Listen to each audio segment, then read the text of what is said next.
this hearing is to examine the foreign policy implications of emerging threats to security and stability of outer space. I now recognize myself for an opening statement, but before I do, I ask unanimous consent that the member from Florida, Representative Herald, be allowed to sit on the dais and participate in today's hearing. Without objection, so ordered.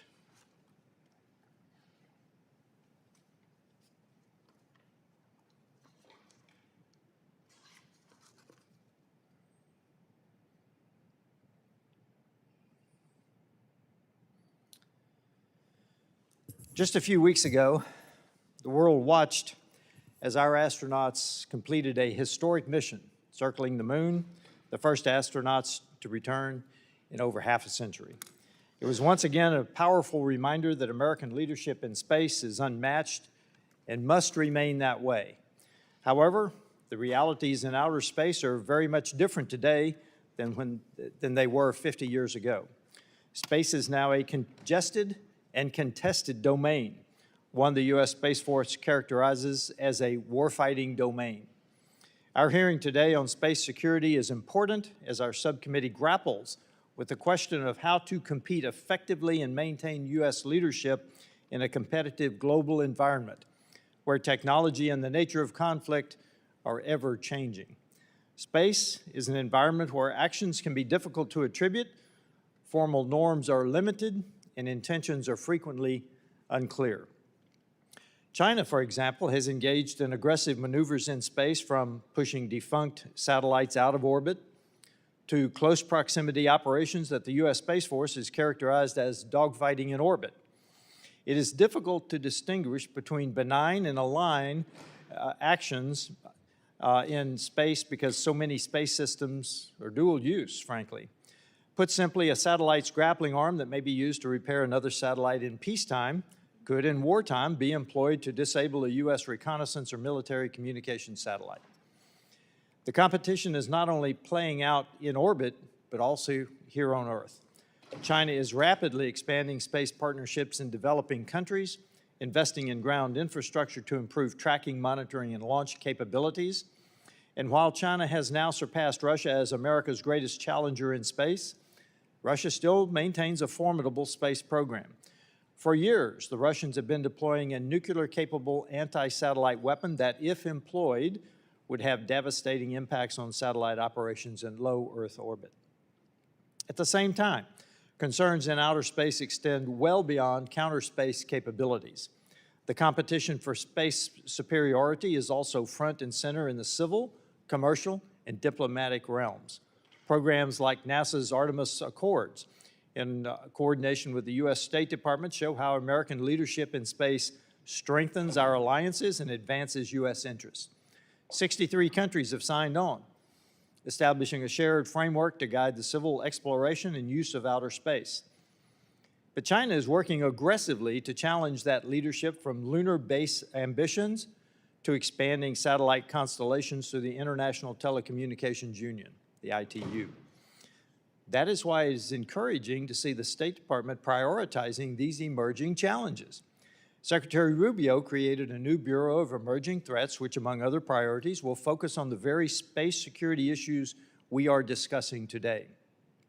It is important that we authorize this Bureau and advance additional legislative actions, which we will discuss in more detail today, to ensure this committee supports efforts to strengthen the security and stability of the space domain. As chairman of the subcommittee with oversight responsibility of the Bureau of Emerging Threats, as well as a member of the Space Subcommittee on Science, Space, and Technology, I look forward to working with my colleagues to advance these priorities. I would like to thank all the witnesses for your time today, and I look forward to hearing your testimonies on this important topic. The chair now recognizes the ranking member from Massachusetts, Representative Keating, for an opening statement. Well, thank you, Mr. Chairman, for having this hearing here today. For decades, the United States has engaged in strategic competition in space.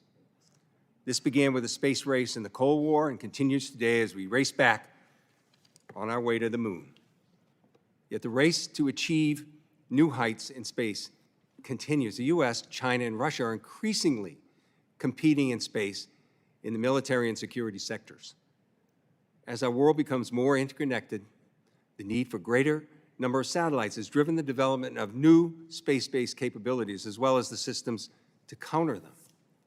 Today, the threats posed by space-based security issues have been longstanding, and in recent years, the United States and international organizations have taken important steps to mitigate risks and ensure the freedom of movement in space, while also recognizing that space is a militarized domain as well. In 2019, NATO allies declared space an operational domain, and at the end of the 2021 Brussels summit, NATO recognized that attacks on, from, or within space present a clear challenge to the alliance. Meanwhile, in 2022, the Biden administration implemented a moratorium on direct ascent anti-satellite missile testing, or ASAT missile testing. The moratorium on ASAT testing, as well as efforts like the Artemis Accords, demonstrate not just how the United States will position itself to compete in space, but also how the United States will lead in space. We've established norms, promoted responsible behavior, and worked with allies and partners to create a shared understanding of how we should engage our adversaries in space. Space, by definition, requires a coordinated strategy to ensure the United States can not only participate in the system, but also shape it. I'm disappointed in the Trump administration's space policy and certain steps that have taken by the administration that have hurt U.S. interest. First, the administration has failed to publicly reaffirm the prior administration's moratorium on direct ascent asset testing. These weapons should not be tested, and a failure to reaffirm this policy gives way to countries like Russia and China to test offensive capabilities as well. Second, the Trump administration needs to provide more information to the public about its plans for Golden Dome. While Golden Dome has increased security in concept, the administration has not provided enough details to Congress or the public about how it plans to utilize the requested $180 billion for this program. At the same time, many critics believe such a multi-layered missile defense system will be prohibitively expensive and impractical. Others believe the administration will use the contracting process for Golden Dome to reward its friends at the expense of the American taxpayer. We need answers, and I hope the administration can provide them to us, and importantly, to the public. Finally, the Trump administration must do away with its quote-unquote American alone policies in space and double down on international engagement. This includes the International Telecommunications Union election later this year, where the administration must work to re-elect Doreen Bogdan-Martin as Secretary General. It also means working to protect the U.S. delegation and the U.S. industry, as well as they travel to China for the World Radio Communications Conference in 2027. After the Trump administration's chaotic start rewarding China with the hosting of this conference, we must now ensure that China's home field advantage in Shanghai doesn't stack the deck against U.S. interests. Space is and will remain a national security interest for the United States. As ranking member, I believe the State Department must play a more robust role in carrying out our space diplomacy efforts in combating China and Russia's influence in space. Moving forward, U.S. leadership in the space arena relies on upholding the vital frameworks and initiatives it's already put in place long before the administration, but with an administration that has the opportunity to carry forward still. I'm hopeful our panel here today can shed some light on these issues, and particularly how we in Congress can further our space diplomacy efforts in the Department of State and throughout all the U.S. government. I look forward to questioning the witnesses, and I yield back. Other members of the committee are reminded that opening statements may be submitted for the record. We're pleased to have a distinguished panel of witnesses before us today on this important topic. The Honorable Kari, the Director of the Aerospace Security Project and Senior Fellow of the Defense and Security Department at the Center for Strategic and International Studies. Dr. Scott Pace, the Director of the Space Policy Institute at the Elliott School of International Affairs at George Washington University. And the Honorable Mallory Stewart, the Chief Executive Officer at the Council on Strategic Risks. This committee recognizes the importance of the issues before us and is grateful to have our panel here to speak with us today.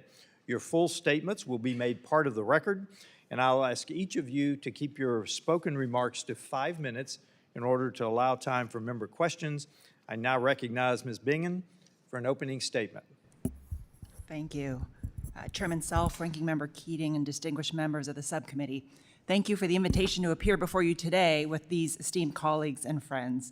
I was privileged to work with this committee while staff were on the House Armed Services Committee and saw firsthand the importance of your work. I would like to highlight 3 key challenges shaping the space security landscape and offer 5 recommendations on how we better employ the diplomatic tool of national power to address them. First, space capabilities underpin how our military fights and projects power, providing connectivity across dispersed forces, intelligence in denied areas, and are critical to missile warning, precision targeting, battle damage assessment, and weather. In Ukraine, we have seen how a militarily overmatched nation can use space-based assets to level the playing field. Starlink became a lifeline for connectivity, and satellite imagery is aiding in battle space awareness and helping to document evidence of war crimes. It should come as no surprise that our adversaries want to deny this battlefield advantage. China and Russia possess a range of counter-space weapons. In the last year alone, we have seen prolific jamming of GPS and communication signals. Chinese and Russian satellites are conducting unusual and concerning maneuvers in orbit, including a first-ever orbital refueling mission in GEO. These dynamics are a key reason the Space Force and Space Command were created. They are focusing on building more resilient space architectures, developing operational tactics and procedures, and integrating with allies and industrial partners. A second trend is the rise of commercial space. More than 80% of satellites on orbit are commercial, and over 100 countries now operate in space. With more actors in space, broader access to technology, and greater economic stakes, global competition is intensifying. China, for example, is building its version of Starlink and Falcon 9 rockets and challenging the long-standing U.S. lead in commercial satellite imagery. One consequence of this new dynamic is a far more transparent battlefield. Persistent surveillance from worldwide remote sensing satellites means that military movements and signatures are increasingly visible. This is playing out in real time in the Middle East, where U.S. firms have withheld satellite imagery to protect U.S. forces in the region and avoid aiding adversaries, while foreign providers, including Chinese companies, continue to supply similar data. We need a more nuanced policy approach that protects national security without disadvantaging U.S. companies relative to foreign competitors. At the same time, U.S. forces must adapt to a more transparent battlefield by strengthening operational security, training under persistent surveillance, and investing in protection, deception, and disruption capabilities. Third, China is the most consequential threat and competitor in space. Marking one of the swiftest climbs in the history of any modern space program, China has amassed hundreds of satellites in orbit, set record launch rates, built satellite gigafactories, and advanced flagship projects related to space station and the moon. China is using space as a tool of diplomacy and influence, expanding its partnerships across the global south. On the diplomatic front, Chinese delegates are becoming increasingly skilled at navigating international forums like the ITU and the UN. The long-term implications are profound. As nations align with either the US or Chinese in standards, the winner will not just supply technology. It will set the terms by which information flows, networks interoperate, and how the world is seen. So, recommendations. First, space is soft power. U.S. space companies remain global leaders in SATCOM and Earth observation, navigation, and launch services. For many partners in the global South countries, U.S. firms provide practical solutions. Satellite imagery for agriculture monitoring, maritime surveillance to combat illegal fishing, communications that connect underserved regions, and geospatial data that supports disaster response and infrastructure development. The State Department should expand this advantage. Our embassies should actively support the U.S. commercial space industry, and space data and services should be integrated into their security cooperation toolkit. This is a threefer: strengthening U.S. industry and increasing investment in U.S. companies, extending American influence, and countering China. However, outdated export restrictions still treat many space technologies and data services as though they were weapons. So second, we must continue to modernize our export control policies and processes, finding a better balance between protecting sensitive technologies while enabling firms to compete and partner globally. Third, our allies and partners from Europe to Japan are committing to record defense budgets, including major increases in space. The State Department, working with their defense and commerce colleagues, can shape these investments so they produce capabilities that complement ours, create opportunities for U.S. industry, and strengthen collective security. Fourth, the United States should sustain leadership in key governance and standard forums like the ITU to support U.S. companies in managing scarce spectrum, shaping technology standards, and best practices for satellite operations. Finally, we are in a strategic technology competition with China, which has prioritized aerospace alongside AI, quantum, and biotech. These technologies will reshape warfare and confer significant economic and geopolitical advantage. We need a holistic approach that advances U.S. technology leadership while checking China's progress. This will require deepening states' technical expertise and better integrating it with diplomatic tools. So I'm hopeful that the new Bureau of Emerging Threats can provide such focus. The United States leads in space today, but that lead is not assured. Sustaining our strategic advantage in space will require urgent action at home, strong partnerships abroad, and continued leadership in shaping the future of the domain. Thank you for your time today, and I look forward to your questions. Thank you. I now recognize Dr. Pace for an opening statement. Thank you. Chairman Self, Ranking Member Keating, and distinguished members of this subcommittee, thank you for holding this important hearing, and thank you also for the panel you've assembled here with some honored colleagues that I've worked with for many years. In light of ongoing military operations, disruptive technologies, and shifting balances of power, this is a very timely opportunity to consider American space enterprise, and in particular, the role of diplomacy at the U.S. State Department. We have moved from a bipolar contest between the United States and the Soviet Union into a crowded field defined by globalization, democratization, rise of new space. The United States Space Forces envisions its future operating environment as being what they call a heteropolar world order, a global system defined by uneven concentrations of capability where the United States and China hold dominant but asymmetric influence. Our most visible space effort, the Artemis program, is not a military effort, but it is a geopolitical instrument of national security and diplomacy. It signals that the United States intends to lead an international and commercial coalition built on transparency, shared expectations, and a sustainable presence. For the State Department to meet the demands of this new strategic landscape in space, I offer a few recommendations. First, of course, strengthen the T and E family coordination. The recent reorganization that merged arms control and nonproliferation into a Bureau of Arms Control and Nonproliferation, I believe, is the logical one. Disarmament and nonproliferation are two sides of the same coin, so aligning these functions within the department to act more efficiently to address threats from weapons of mass destruction, including those that may use the space domain. This should not neglect the civil side of space, as represented by the Office of Space Affairs in the E family, and the role played by multilateral institutions, such as the UN Committee on the Peaceful Uses of Outer Space. Civil, security, economic interests are all important to U.S. foreign policy. As was mentioned, a focus on the ITU in the upcoming World Radio Conference 2027 is crucial. The department must take an assertive lead on ITU matters, not leave it to others, speaking with a unified voice for the administration to balance the equities of both government and the private sector. The work team needs to be fully resourced and engage early with regional blocs, such as in the Americas, Asia Pacific, and of course Europe, to enter into Work 27 with a coalition that can defend a rules-based spectrum governance. Next, complete space export control reforms. As was mentioned, the State Department should finalize the space export control reform regulations that were released for public comment in late 2024. We need to ensure industry feedback is incorporated, and it's crucial that foreign commercial availability is evaluated on the front end of the process so U.S. firms are not restricted from selling technology that is in fact already accessible on the global market. Third, strengthen allied space security dialogues. The U.S. should move beyond episodic consultations to include space security in annualized dialogues with priority allies, especially in the Indo-Pacific region, such as Japan, Australia, India, and South Korea. These dialogues should explicitly integrate space into broader defense and deterrence conversations, aligning threat perceptions, and pre-negotiating crisis response procedures.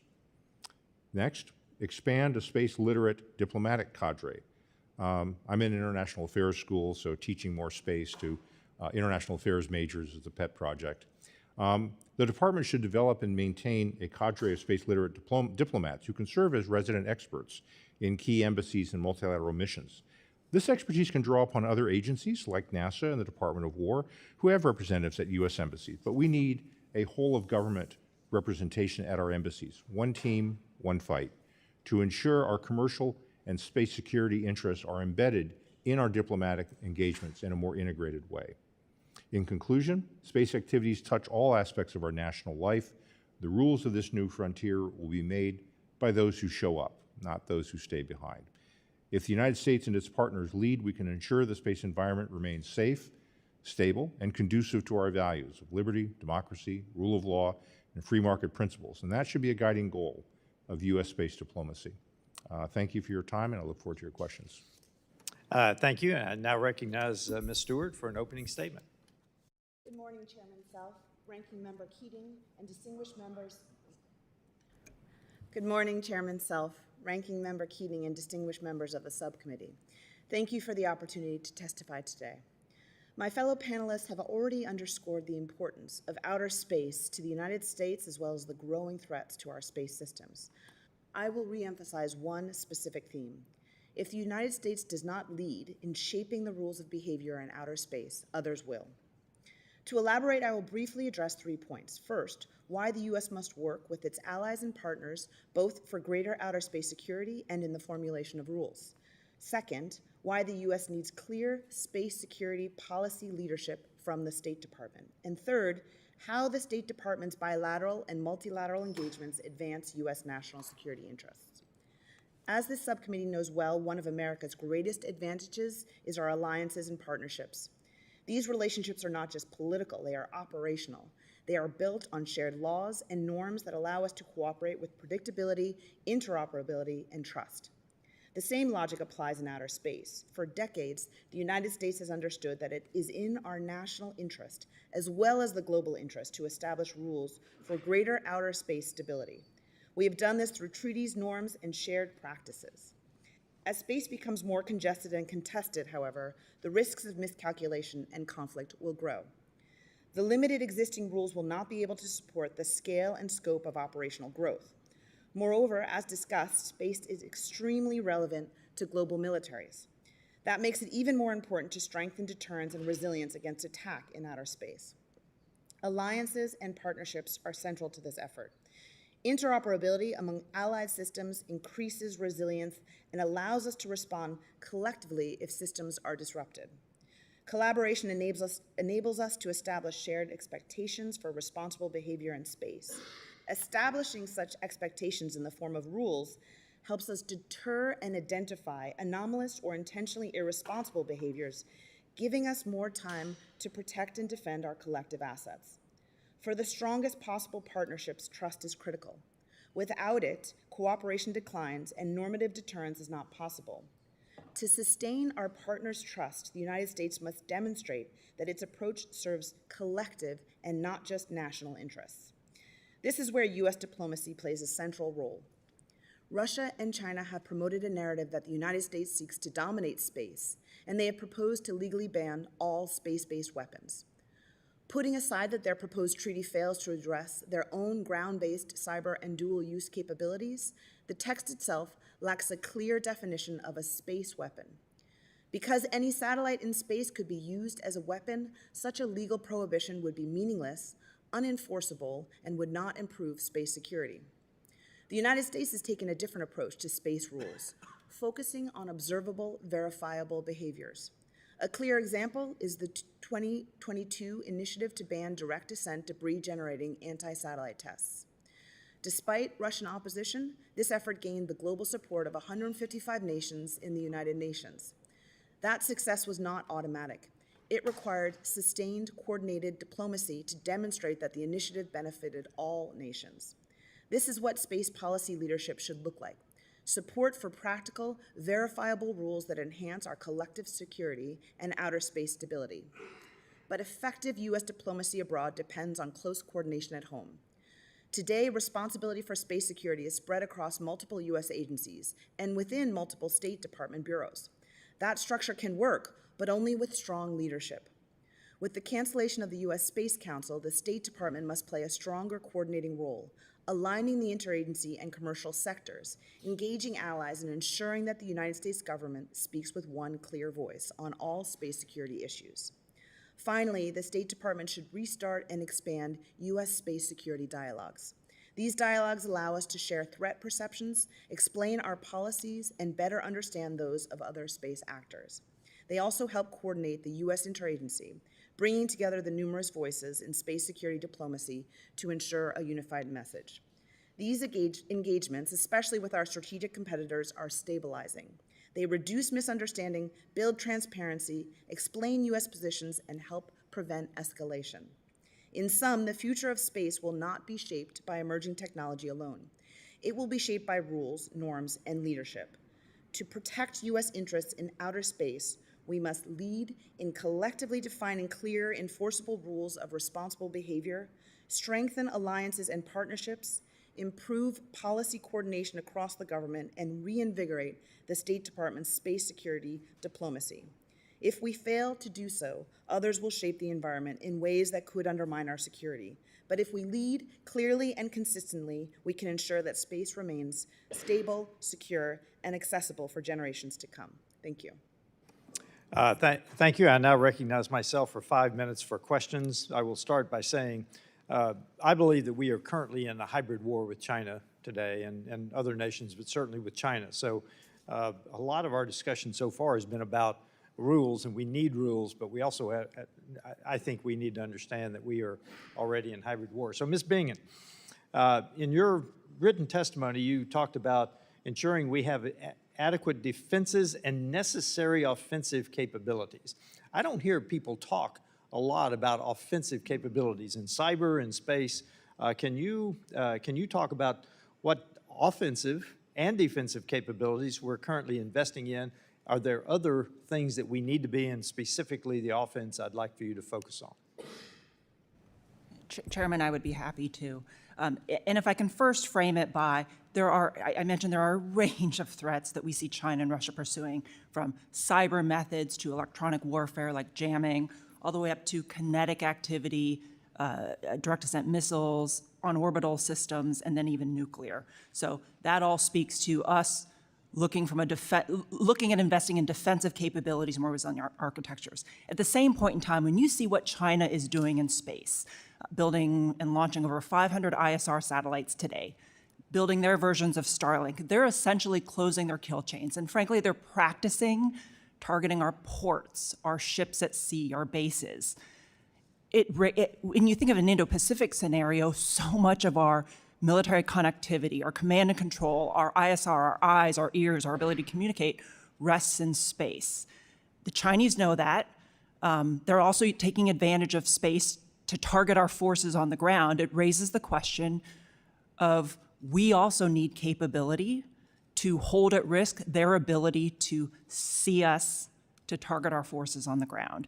It doesn't have to, there are options. You can do it kinetically, you can do it non-kinetically. But we are now at a time where space is being used against our joint force, and we need to have tools in the toolkit to hold that at risk the same way that they hold our systems at risk. Thank you. Dr. Pace, Ms. Bingen again, you also said delivering capabilities that would support our allies' security needs. What do you think that looks like? Is that like our FMS program for weapons systems? Are we talking about money? Are we talking about equipment? What are we talking about there when you delivering capabilities to our allies?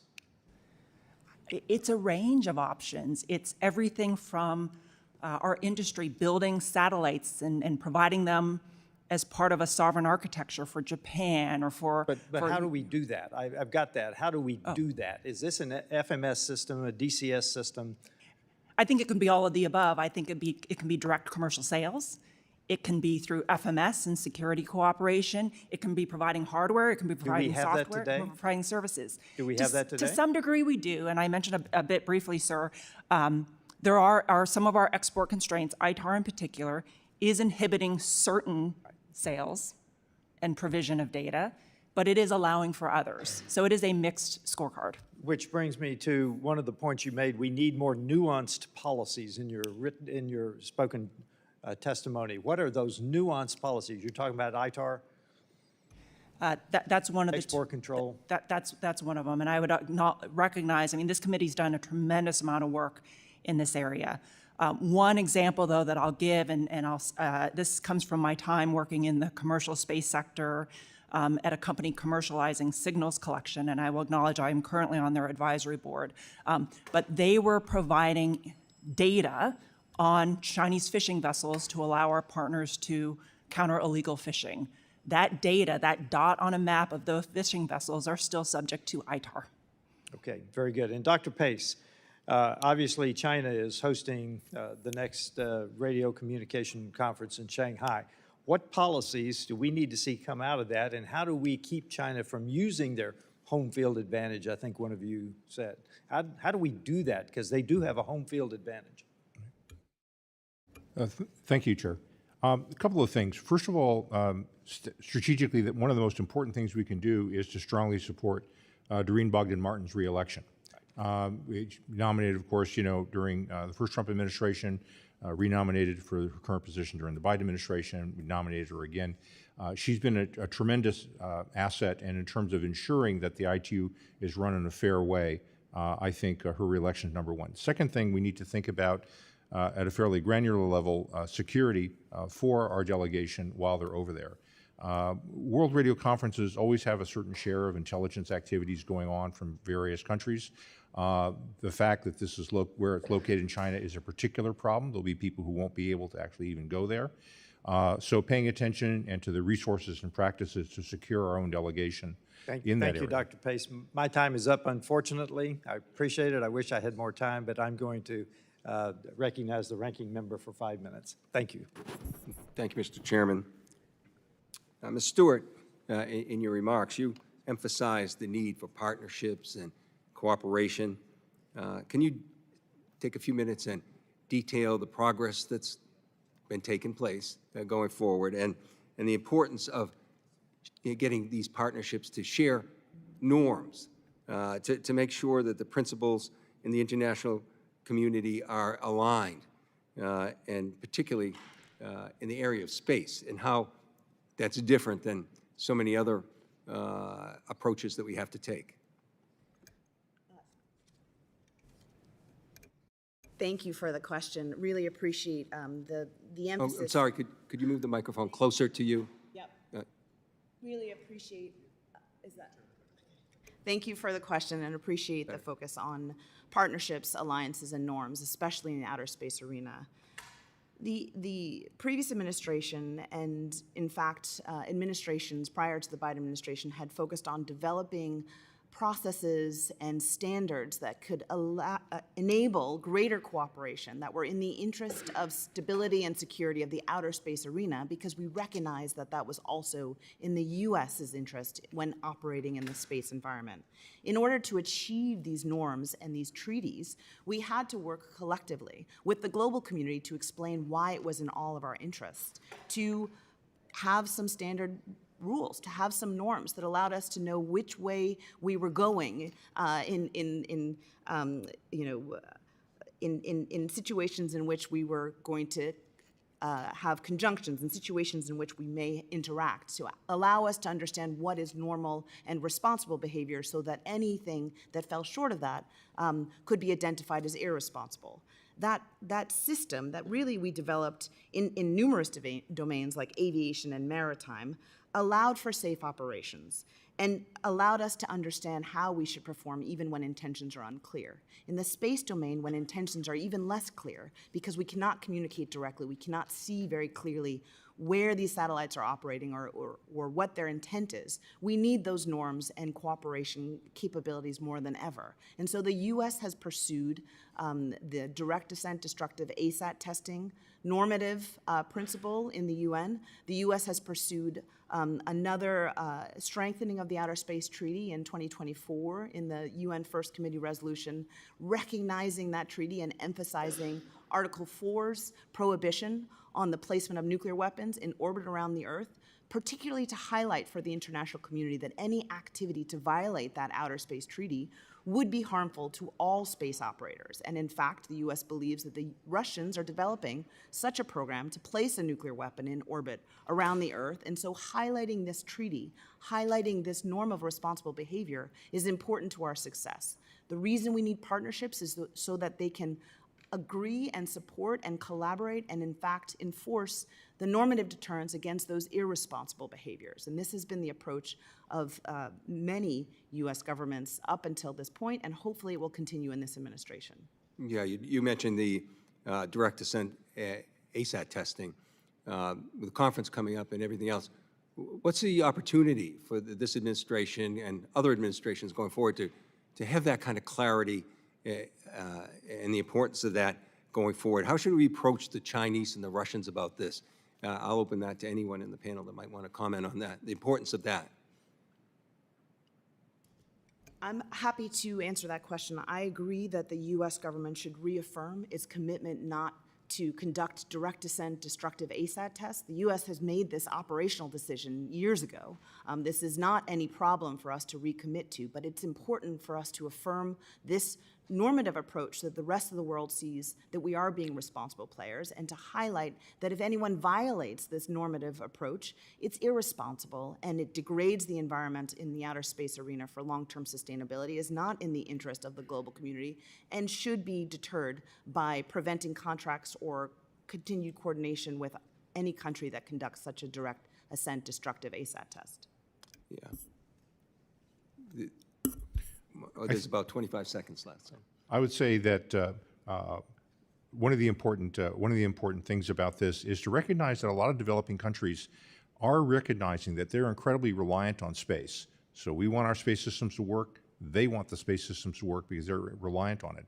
And by providing an attractive narrative where people can join with us, responding to U.S. proposals, those votes come our way, and those votes are important in the ITU, they're important in COPUS, they're important in shaping that sort of global environment. And so people need something to vote for, not just to reject, these rather unworkable Chinese and Russian systems. So whatever gives us something that others can rally around is very helpful, because the interests of the developing countries, I would argue, are in many cases aligned with what our interests are. We want space to be stable and peaceful, and leave it alone. Thank you, and I think you hit the central point. I think we'll hear more of in this hearing, so I yield back, Mr. Chairman. Thank you. I now recognize the representative from Ohio, Mr. Davidson. Thank you, Chairman. Thanks for this hearing. For our witnesses, thanks for your preparation and your comments already today. As we talk about the emerging threats, space is one of those areas where there's emerging opportunity, but there's inherently emerging threats. It's also often observed that the chief export for the European Union is regulation. So one of the primary threats to anything is too much regulation or bad regulation. So maybe start with you, Mr. Pace. What concerns should the United States have about the EU's proposed Space Act? Well, thank you for that question. I think it's interesting that both the Commerce Department and State Department work fairly closely to provide U.S. comments back to the EU. And it's also fair to say we have a number of problems with that. The EU desire to regulate and, in many cases, put up barriers to U.S. firms being able to operate inside the EU is a serious one. In many cases, if you look at the language, it looks like it could be okay, but on the other hand, it could be interpreted so many different directions. And so because of that vagueness, because of that uncertainty, I think there are a number of problems with it. One of the ones that are particularly keen interest to me are some of the requirements on cybersecurity. Some of the EU requirements there are fairly onerous, fairly expensive, and I suspect would probably hurt European firms as much, if not more, than ourselves. So Europe is playing its hand, I think, in regulation, but it's not really a good one. I wish they were doing more in other areas to be good partners with us, including in defense and burden sharing, as well as working with us in multilateral forums, as was described. Yeah, I think they're pretty already well-staffed on regulation. So they haven't staffed up on space and defense. Do they have an autonomous space capability, or to what extent do they depend on the United States? They do have a lot of capable technology, and therefore it's disappointing they don't do some more with it. They're deeply concerned about the state of commercial industry because they see that as a source of innovation and power part of the United States, and they're concerned with how do they keep up with it. But they're not really doing the kind of reforms I personally would argue for in terms of slimming their own regulation putting more private equity and financing into their markets and putting on a more entrepreneurial end. There are things they could do, they recognize they can do. It's been hard for them to bring themselves to just pull the trigger and do what they need to do to compete. Yeah, so as we look at our relationship with historic allies in Europe, are we at least united in the threat and challenge posed by China and Russia? I believe there's a common sense, I'll defer maybe to my colleagues here, but there is a recognition of the threat. There is a lot of good discussion at the working and operational levels, I think within NATO and within the military. The problems tend to be, I think, at the higher sort of political and economic competition levels, which are not always as aligned as we would like them to be. Yeah, thanks. Ms. Bingen, you have thoughts on, are we united in countering China and Russia?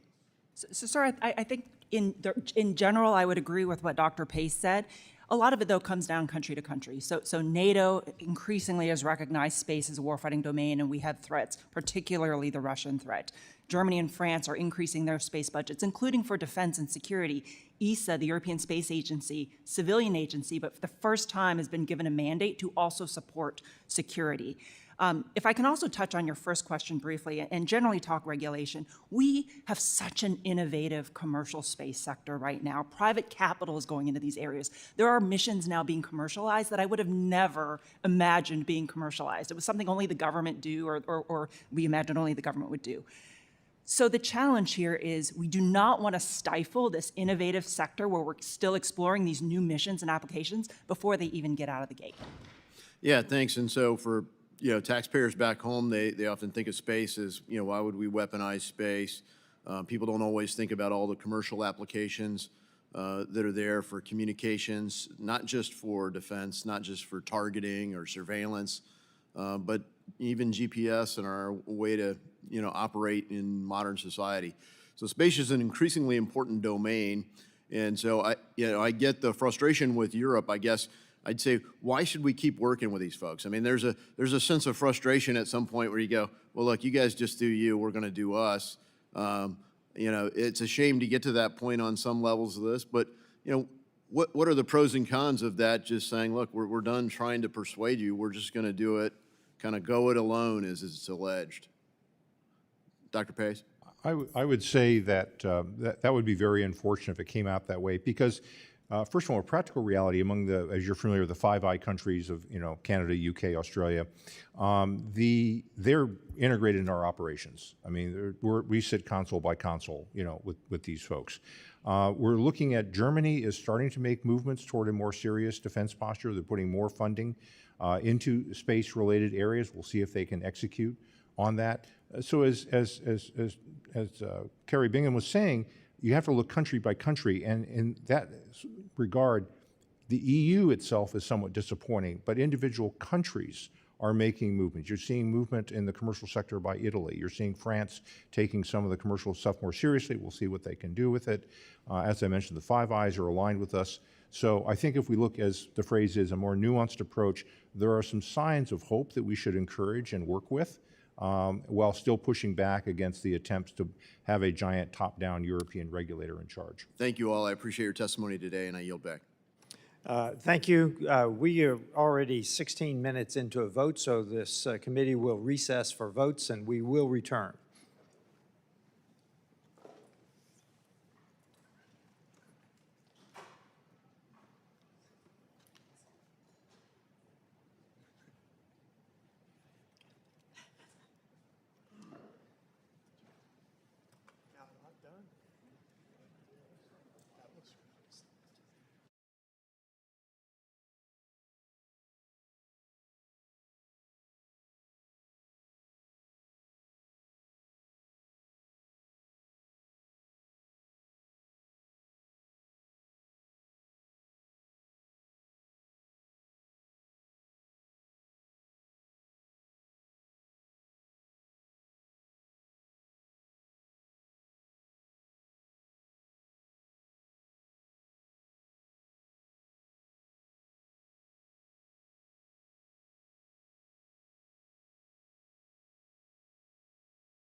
Thank you for your patience.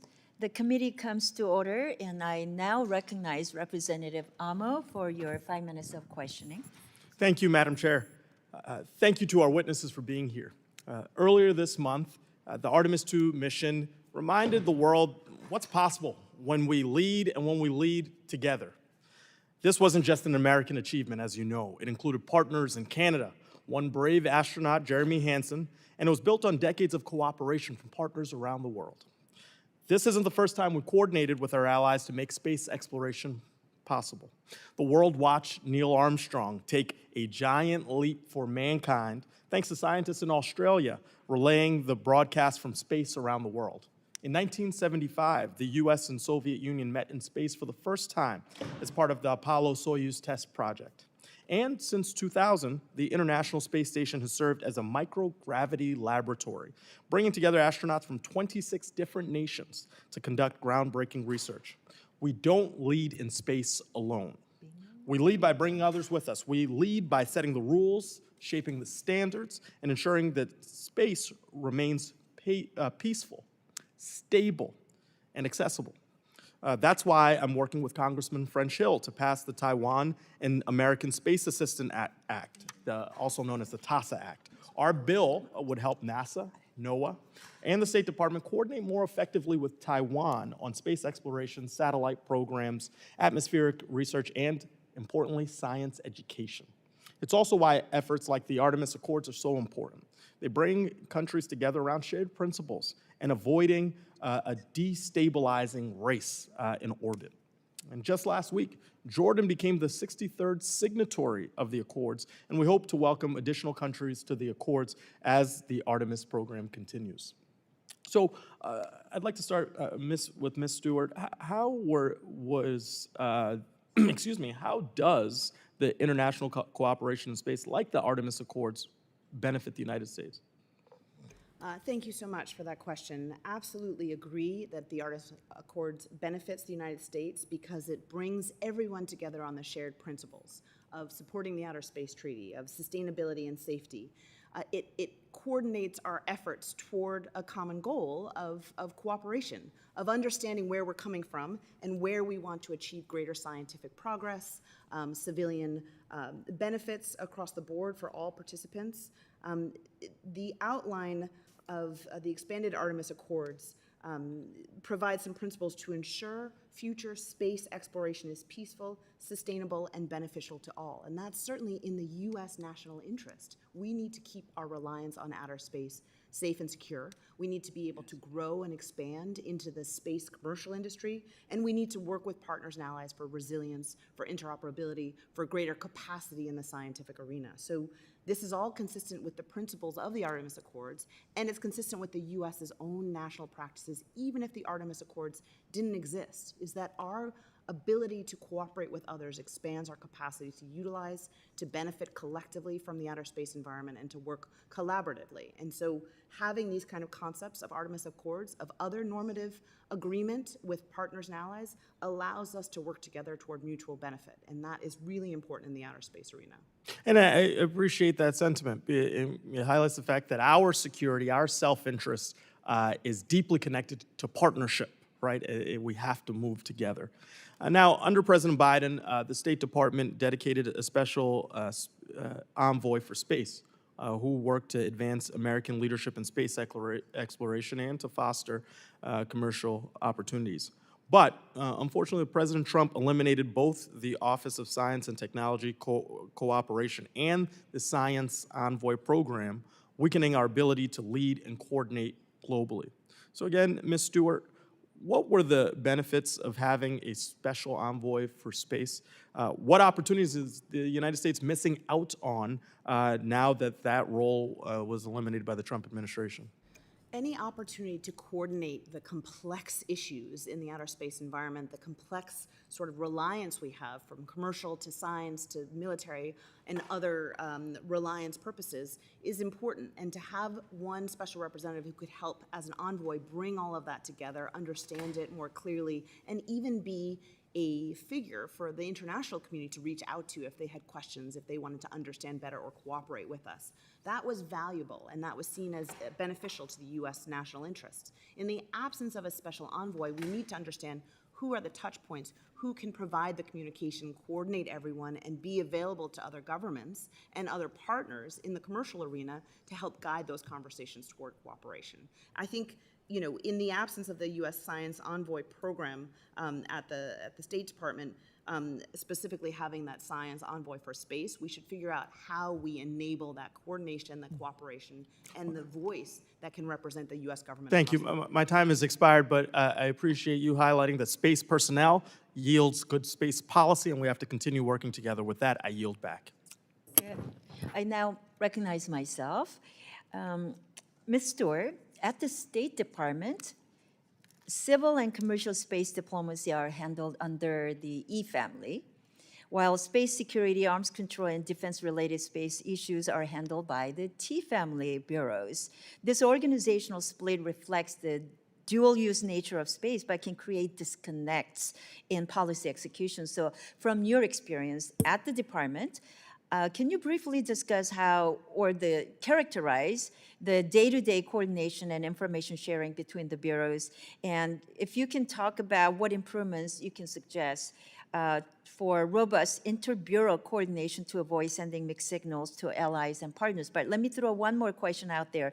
In practice, how do the relevant bureaus ensure alignment and coherence when the U.S. engages in international forums such as Conference on Disarmament, which is led by ACN, and the UN Committee on the Peaceful Uses of Outer Space that is led by OES?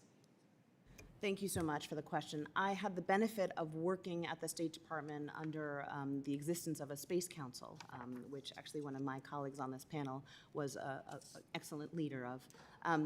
That Space Council helped us coordinate our international messages, helped us coordinate our commercial capacities, helped us sort of think more inclusively as to what we needed to address and how we needed to address across the spectrum of arenas we were appearing in for outer space policy. So that was very valuable. In the absence of a Space Council, the U.S. State Department does try to coordinate its messaging when there's overlap. And the important part about that is that between the bureaus, we should make sure there's invited participation in all of the external representation. So having the E family on T family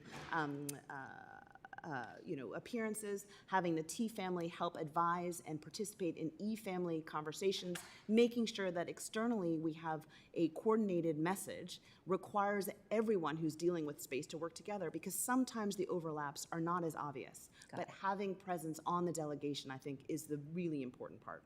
Thank you very much. Dr. Pace and Ms. Bingen, China has made itself the default partner for developing nations seeking space capabilities, and through integrated packages to support developing space programs, including satellites, launch, and ground infrastructure, Beijing has expanded its footprint across the global south in ways that often embed Chinese technology standards and potential dual-use dependencies. So what should the U.S. do to compete more effectively and ensure we are the partner of choice for countries looking to develop a space program? And how can we leverage U.S. advantages in innovation, transparency, and alliance networks while addressing the cost and financing barriers that currently favor China? Dr. Pace, you want to go? Thank you for that question. Yes, China is making a lot of advances across the global south. The famous Belt and Road Initiative, and there's a spatial component of that. I think one of the first things I would recommend is the greater use of the Development Finance Corporation in the U.S. We have capabilities at DFC, XM Bank, and so forth that have not really been specifically space-focused. And some of the kinds of investments that developing countries need are quite a bit less than ports and harbors and other kinds of things that DFC is used to. So I think that's an underutilized capability that could be leveraged even further if it's coordinated with overseas support, say with countries like Japan and Korea that do international aid, but we could coordinate more coherently across the Asia-Pacific region. And then lastly, I'll say that the Artemis program itself, we have a number of signatories that are fairly small, and the question is, well, what are they going to do?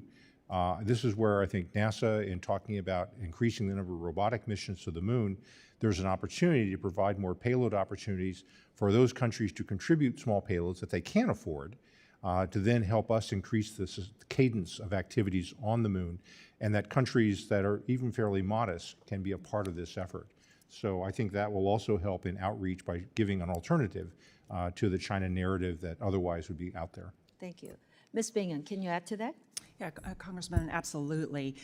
What I see is China is using these space as a tool of diplomacy and influence. So they're expanding their presence, their ground infrastructure across Latin America, across Africa. We see countless examples of that, and some colleagues at CSIS have done a fantastic job through a program called the Hidden Reach series.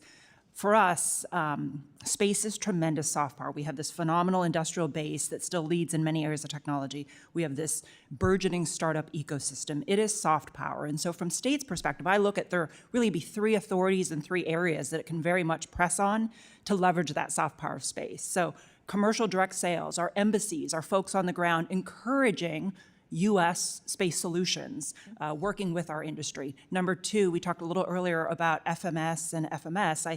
It's traditionally been focused on ships and aircraft, but I think there's a space component to that we need to look at and think creatively about. And then 3rd, security cooperation. Our security cooperation officers in these embassies is to look at those authorities and what space data and services could be brought to bear for maritime domain awareness, resource management, et cetera. Thank you very much. I now recognize Representative Titus for 5 minutes. Thank you. Thank you very much.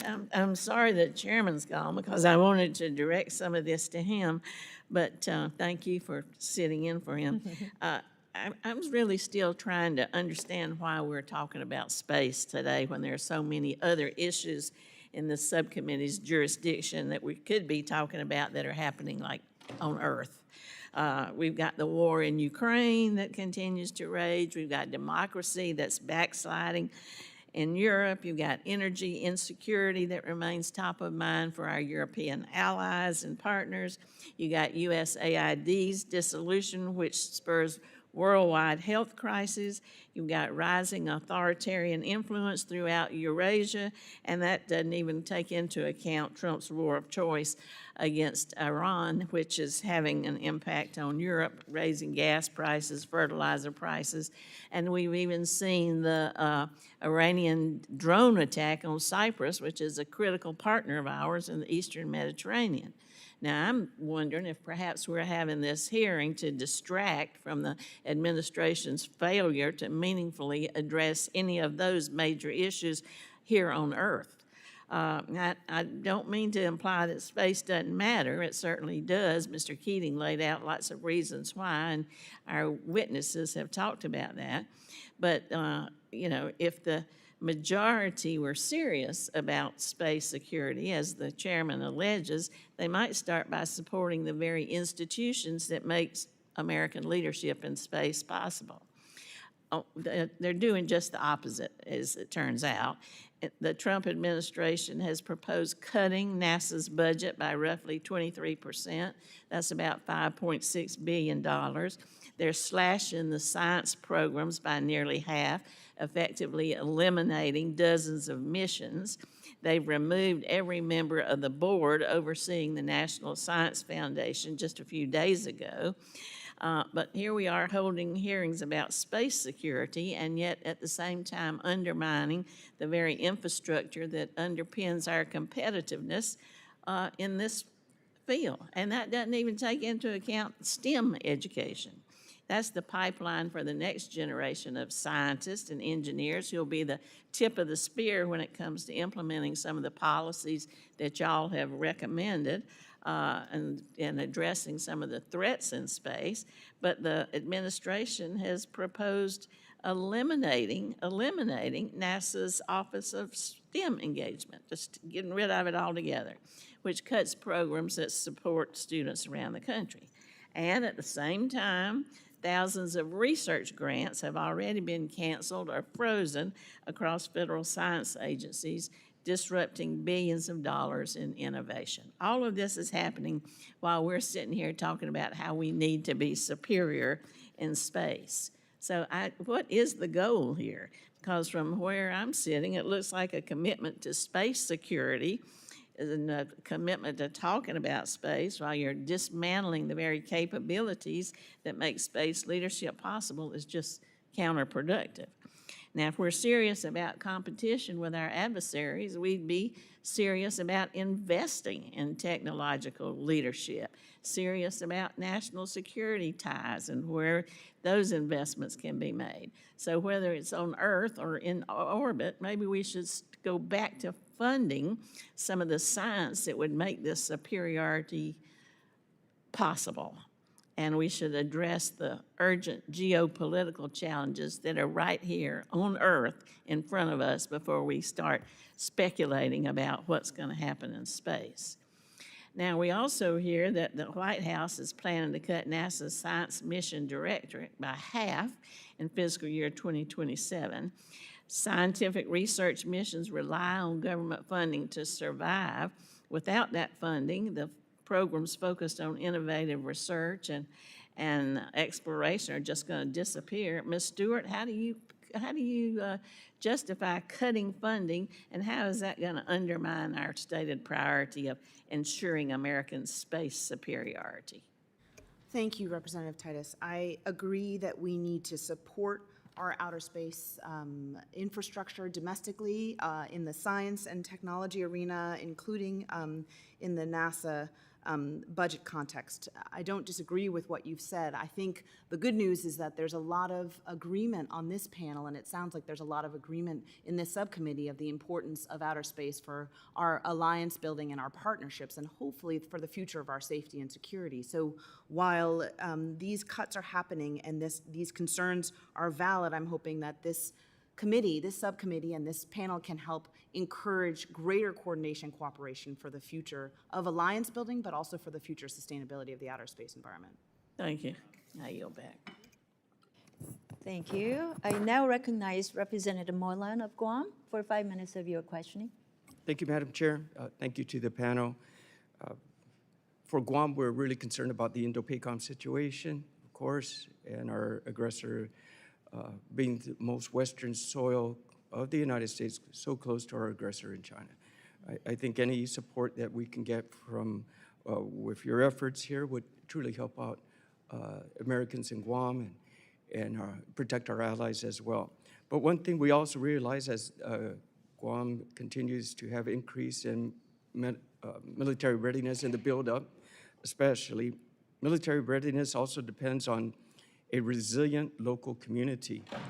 Now, if Guam's civilian power grid, communication lines, ports, and hospitals are targeted as a precursor to a space domain conflict, it directly impacts the Space Force personnel and mission. So, Director Bingen, do you believe that the federal government is providing enough dual-use investment in Guam's infrastructure to ensure our space assets remain operational during a regional crisis? And what investments should we be making into our dual-use infrastructure on Guam to harden them against cyber attacks and other threats? Congressman, thanks for that question. I've been fortunate to visit Guam when I was here as a staffer on House Armed Services Committee. It's beautiful, beautiful place, incredibly important to our security. You know, I would say a few things is one, space capabilities have a role in the defense of Guam, period. When I think about, you mentioned, for example, undersea cables and staying connected to the rest of the world and to our, distributed forces across the Indo-Pacific. Space capabilities provide that communications, that command and control, that connectivity.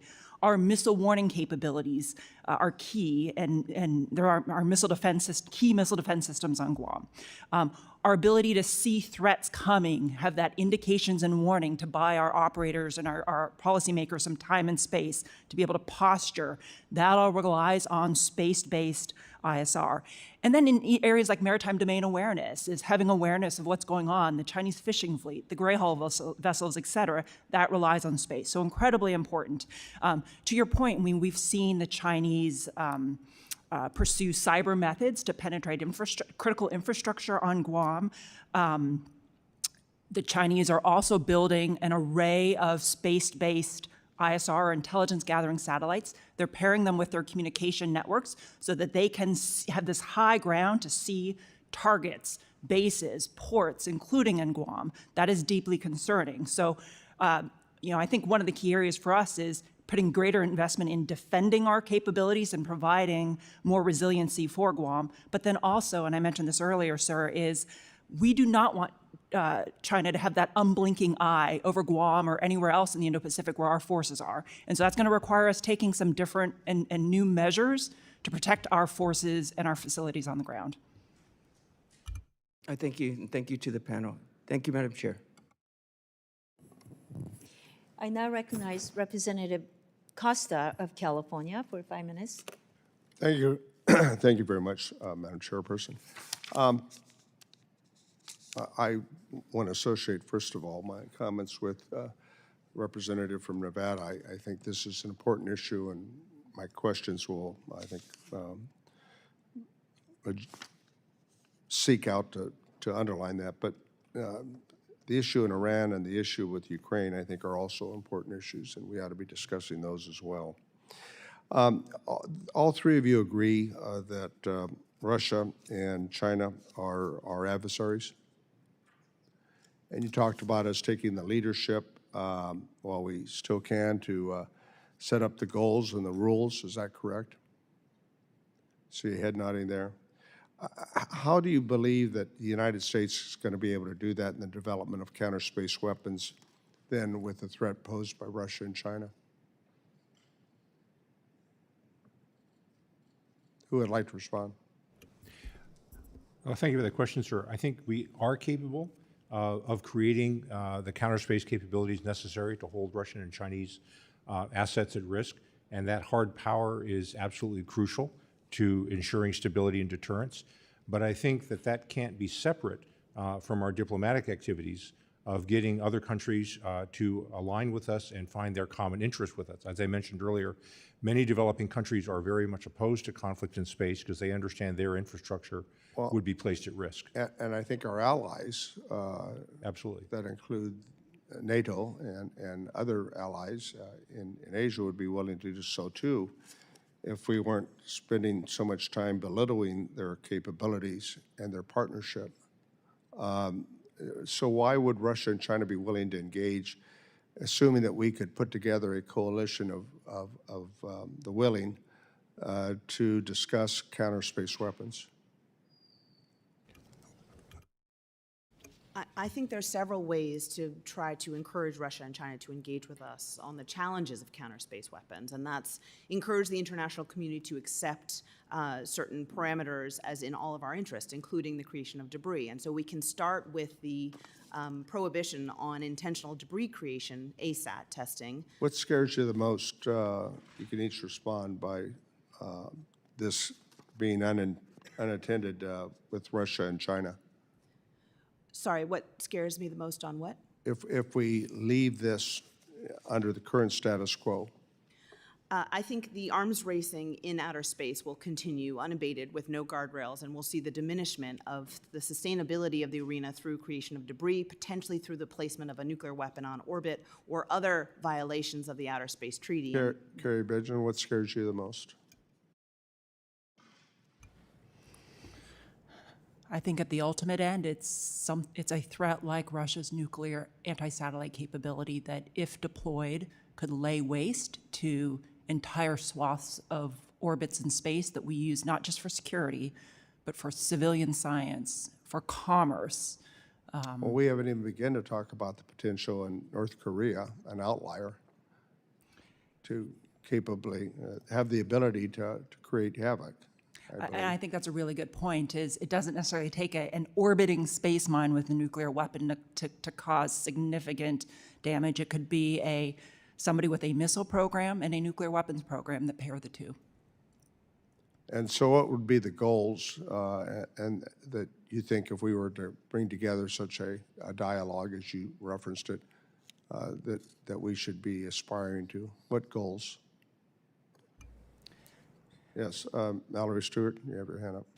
I think we can clearly remind the international community of the importance of the treaty and normative architectures and show that we should work to strengthen those. And one of the ways is to work on verification technologies. At the Council on Strategic Risks, we're working to develop awareness of existing technologies that can verify the Outer Space Treaty's prohibition on the placement of a nuclear weapon in orbit. And that's really important for the international community to work on. The outer space community was negotiated in the 60s, and we didn't realize how much technology could actually help strengthen that. Is there concurrence among the two of you with Stewart's comments? Would you add or subtract? Well, sir, I think that I agree with the comments that my colleagues have made. I would just simply stress that in the meantime, we need to be looking at working with our allies on exercise. I couldn't agree with you more. By the way, my time's expired, but Dr. Pace, we can agree to disagree, but until Congress changes the name of the Department of Defense, it's defense. And it may please some in some sectors to hear Department of something else.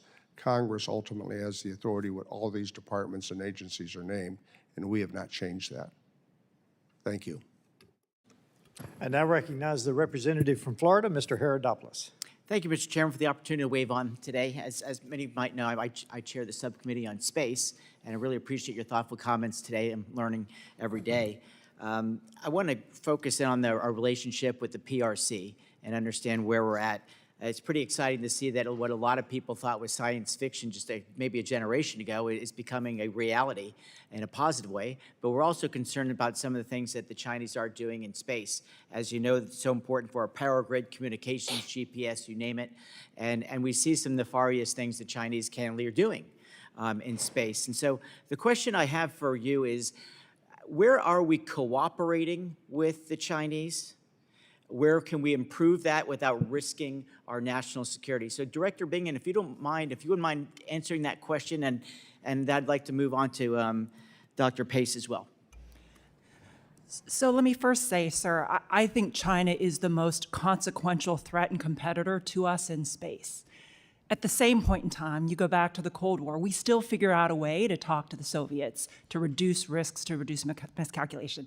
I think there's a near-term opportunity here for us to engage in some sort of dialogue with China, and I'd say it should be focused around space safety. China is in the process of putting up several versions of their Starlinks, thousands of satellites. The way that if there's just to put it in real terms, if there is a risk today of a collision course between a Chinese satellite and a US satellite, the approach we take today is an email, and we hope that the Chinese answer it. That's not a good strategy, and it puts all the accountability and the actions on US operators. They now have much more skin in the game. We need to figure out a way to talk with them on just reducing the risk of collisions. I think that's a good way to start. But I'd also say we don't just talk for talking's sake. They have to meaningfully come to the table. Dr. Pace, if you could add to that, please. Thank you. There is a number of areas, I think, following on that comment about exchanging information. To put it really basic terms, we need basically direct machine-to-machine discussions between SpaceX, Starlinks, Amazon, Leo, OneWeb, and the Chinese counterparts. We don't have that yet, variety of political barriers to it, but the actual operators need that kind of direct information because doing an email and hoping for an answer is just simply too slow. So we need to find a way to get to that kind of exchange. We have some cooperation with China now to deconflict around Mars. We deconflict around space stations. We don't really deconflict around the moon yet. That as an area of increasing activity we're going to need to talk about. I think that there are a number of areas where we can do science cooperation with China, biomedical experiments, sample exchanges, and so forth. Having said that, I will also say that I'm still a supporter of the Wolf Amendment. I think that it's perfectly reasonable to ask that we clear who we're working with on the Chinese side, that there be something of mutual interest. I understand some people don't like it because it's a symbolic sort of statement. On the other hand, I don't think it's a fundamental barrier to doing things that are clearly in our mutual interest. So while sticking with that and recognizing others can disagree, I think there are a number of things that we can still do, as we did with the Soviets, but recognize who we're dealing with. Ms. Stewart, if you would comment as well. absolutely agree that there are numerous areas we could actually coordinate or at least communicate with China regarding outer space stability and security. I think China equally relies on the lower Earth orbit and would be challenged by intentional creation of debris in the same way that our assets are challenged. And I think we've seen their evolution of anti-satellite testing go from a 2007 test that created 4,000 pieces of debris to a subsequent test of what we expect was a similar system not creating any debris. So they've evolved to understand that intentional creation of debris is a challenge.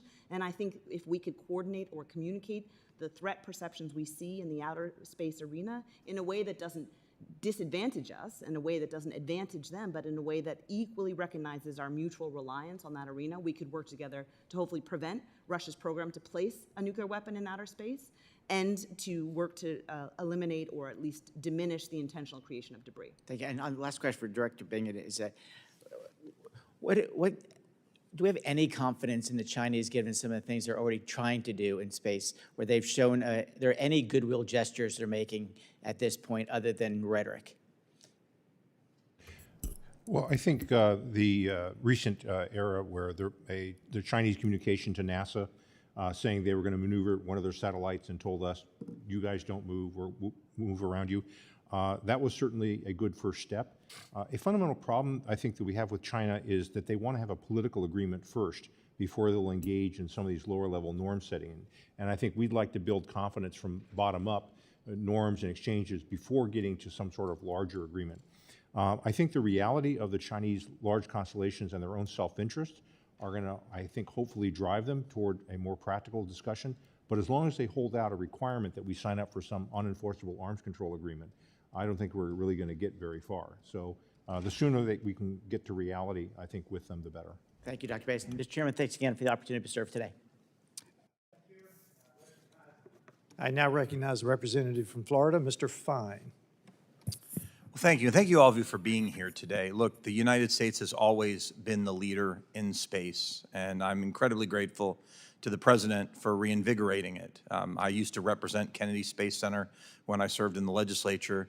One of the few exciting things when you're in the legislature, you get invited to just about every launch that exists, and I was privileged to see both America's returned to manned spaceflight, Artemis 1 and Artemis 2. It is part of what makes America, America. It's what makes our kids inspired to be involved in science and math.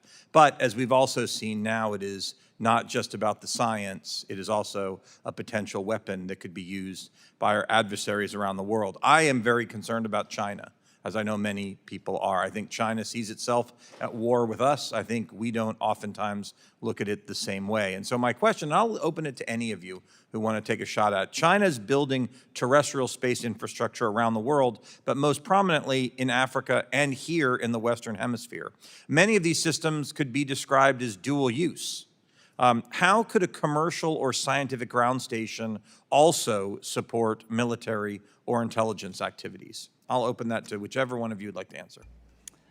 Congressman, you're exactly right. In some of the research that we've done at CSIS, we have seen China develop agreements with a whole host of different nations across the global south and in Latin America as well as in Africa. And they are putting space ground infrastructure, antennas, ground station, command and control sites.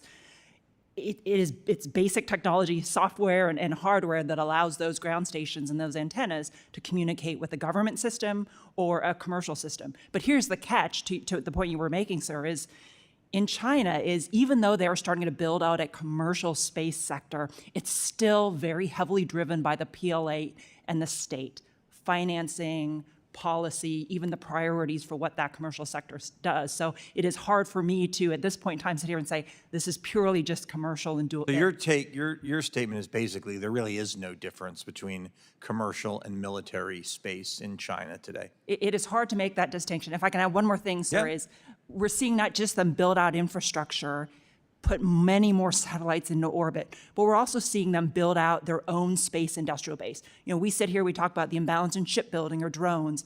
I think people would be surprised to hear how much they are building up their industrial capacity to go big in space. So- Satellite gigafactories, aerospace cities, et cetera. So what risks, and you can continue to answer, what risks do these ground stations located in the Western Hemisphere pose to U.S. national security? And are there things that our State Department can use in diplomacy to reveal the risks of hosting terrestrial space infrastructure owned by China to our allies and partners?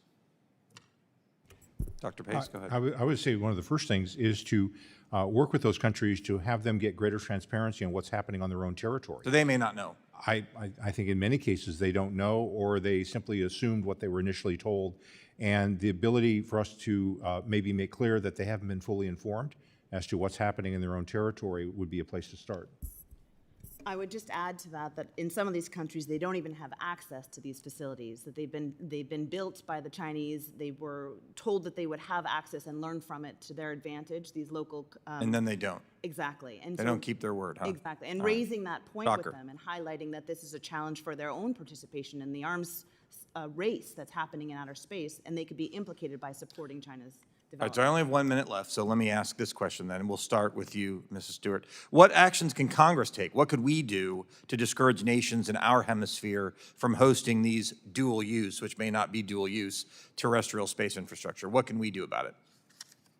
I think there's several things that could be done. I think raising the awareness in these countries is something the State Department should be required to do through its conversations of space security dialogues, whether these dialogues are part of new conversations or part of 2+2 or military analysis conversations, but raising awareness in those countries of the need for them to understand exactly what's happening on their territory is something Congress can ask the State Department to focus on. Dr. Pace?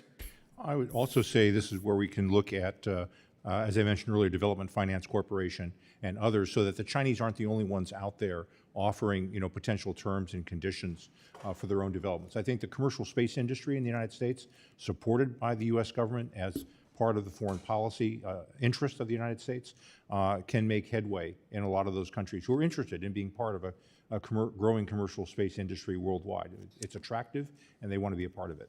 And I wish I had time, but I'm out of time, so maybe someone else will ask. But thank you all for being here and addressing this real issue that faces the United States. Thank you, Mr. Chairman. I yield back. Thank you, and I'm going to start a second round if anyone wants to stay for a second round. I want to talk about what you were just discussing, freedom versus a command economy. We saw this under the Soviet Union. Back in the Cold War, we thought the Russians were 7 feet tall, and in fact, I commanded a tactical nuclear weapon in a Special Forces detachment. We carried a little man-portable nuke. Our sole mission was to go deep to stop operational maneuver groups coming out of deep Russia because we thought that they could overwhelm NATO. I think we're in the same situation because we figured out the Soviet Union was a command economy and eventually that falls. So we're in the same situation. Now, I want to read just from several sources here about the Trump administration perspective on space. First of all, from the EO, superiority in space is a measure of national vision and willpower, and the technologies Americans develop to achieve it contribute substantially to the nation's strength, security, and prosperity. The United States must therefore pursue a space policy that will extend the reach of human discovery, secure the nation's vital economic and security interests, unleash commercial development, and lay the foundation for a new space age. That's in the EO. Then we have to understand that for the United States Space Force, we're investing more than $75 billion. It nearly doubles the budget for the U.S. Space Force. And lastly, under this subcommittee, we have the Bureau of Emerging Threats, and frankly, they are charged to safeguard our national security against cyber attacks, the weaponization of space, and similar malicious efforts. So to say that the Trump administration is ignoring space and space security is a misstatement. And I ask unanimous consent to submit into the record these articles on the Trump administration's efforts to ensure space superiority. Without objection, so ordered. I want to thank our panel of witnesses. This has been, I hope I didn't miss a whole lot, but I really appreciate your testimony. And I thank the witnesses for their valuable testimony and the members for their questions. The members of the subcommittee may have some additional questions for the witnesses. We ask you to respond to these in writing.